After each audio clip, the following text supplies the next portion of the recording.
This is the story of innocent motorists who are gunned down by gangs for flashing their headlights.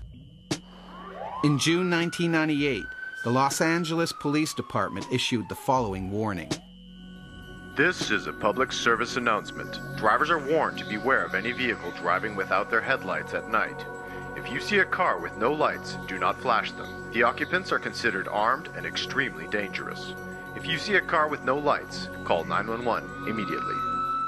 The notice was posted throughout Los Angeles, but after 2 months, the shootings stopped just as quickly as they had started. This is the story.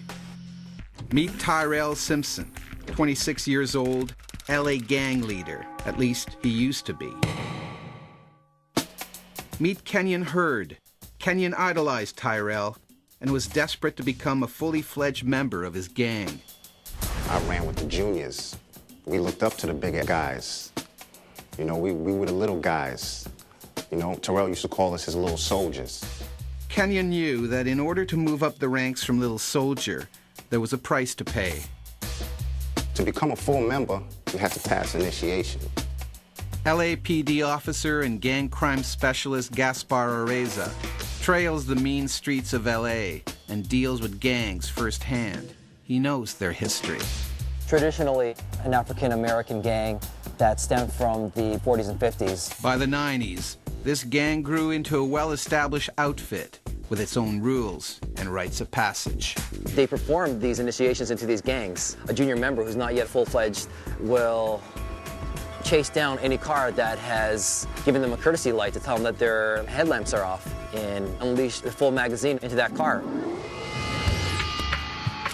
Desperate to be part of their crew, Kenyon would do just about anything to join them. This is how it's going down.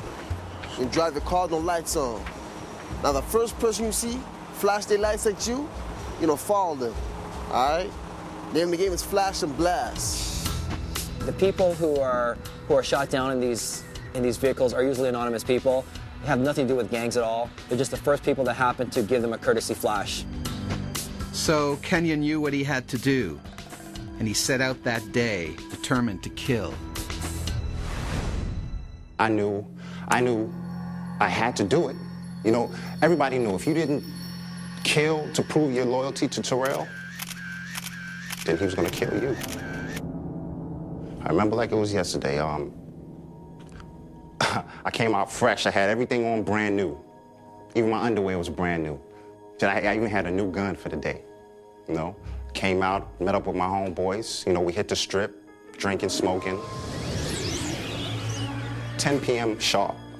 Wow, when I slap off my headlights. Somebody flashed me. I U-turned, wheeled up behind them, and man, the speed I was coming, they knew they was in trouble.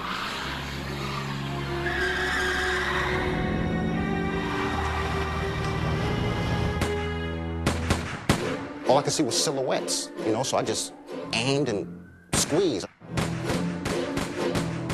Bang, bang, bang, bang, click, click, click. I just drove off, man. I was elated. I'm here, you know what I mean? Kenyon had made his first kill. He was now a full-fledged gang member. Tyrell would be proud of his little soldier, except Tyrell was dead. Tyrell was the driver who had flashed Kenyon. He was now lying dead in a pool of blood, 3 bullets in his chest. In a bizarre twist of fate, Tyrell had been out in the hood, looking for his new recruit. Everyone knew Tyrell's car, a white Lincoln Continental. But that day, the Lincoln was in the repair shop and Tyrell was in another car. When Tyrell flashed at Kenyon to pull over, Kenyon didn't recognize his boss in such a small car.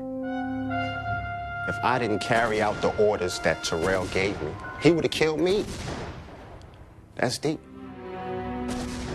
Only 17 years old, Kenyon had committed the crime as a juvenile, and after serving 7 years in Mira Loma Detention Center, he was released on parole in September 2005.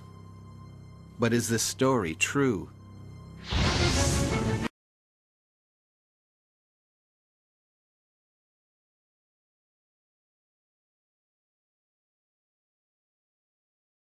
And what about Kenyon and his car flash killing?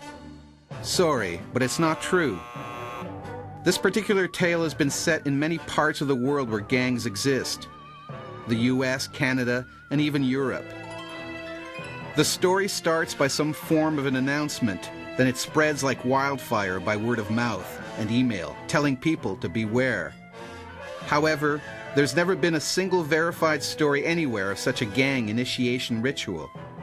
So feel free to flash your headlights as a courtesy without dire consequences.